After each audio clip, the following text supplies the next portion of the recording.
realize what you stepped into. You don't realize when God is getting ready to take you. You don't realize when He's getting ready to shift you. You don't realize when He's getting ready to move you. You don't realize how He's going to bless you. Look at somebody and say, neighbor, you don't know how God going to bless you. You don't know where your next blessing is coming. You don't know how God is going to do it. But I'm in the right position. I'm in the right posture to receive a right now word. You ought to look at somebody and say, neighbor, the God that I serve, He's given me more than ever before. I've been through the storm. I've been through the rain. I've been through the ups. I've been through the downs. But one thing I know, after all the things I've been through, I still got joy.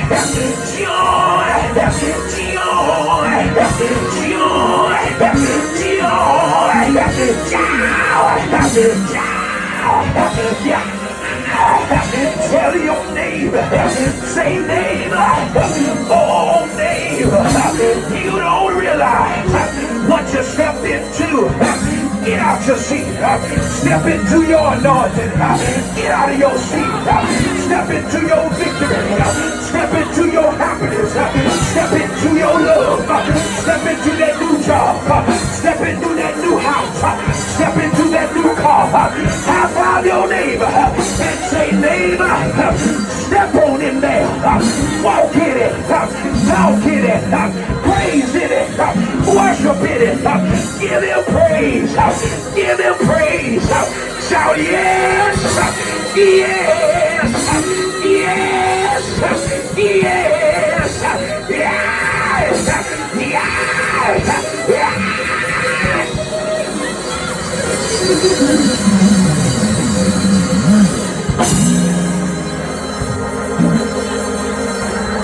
Look at your neighbor and say, you don't realize what you stepped into. Joshua did not know what he stepped into. He was just a faithful young preacher being faithful to his leader Moses. Yes, yes. He didn't know he was going to be the next pastor. All he did was showed up on time, served his leader, made sure his leader had everything that he needed. But we're living in a time now. Everybody is itching for a position. Everybody's itching to be in a hierarchy position, but really don't have the heart, nor the willpower. Oh, you got the degrees, but you ain't got heart. There was a movie that's been out for years entitled Replacement. It was about this professional football team. They went on strike and they brought in the secondary players. And so what happened was they were playing the game and they will always lose the game. And so this particular game, the first string quarterback came back and crossed the strike line and he was able to play. But the secondary quarterback, he couldn't play because the quarterback came back. Long story short, they was down by 21 points. And the newscaster during halftime ran to the coach and saying, Coach, what is it going to take for you all to come back and win this game? And the coach simply said, heart. And the newscaster said, what did you say? He said, we got to have heart.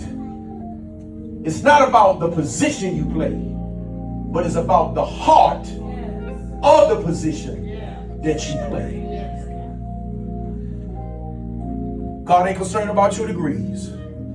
He's concerned about your heart and your willingness.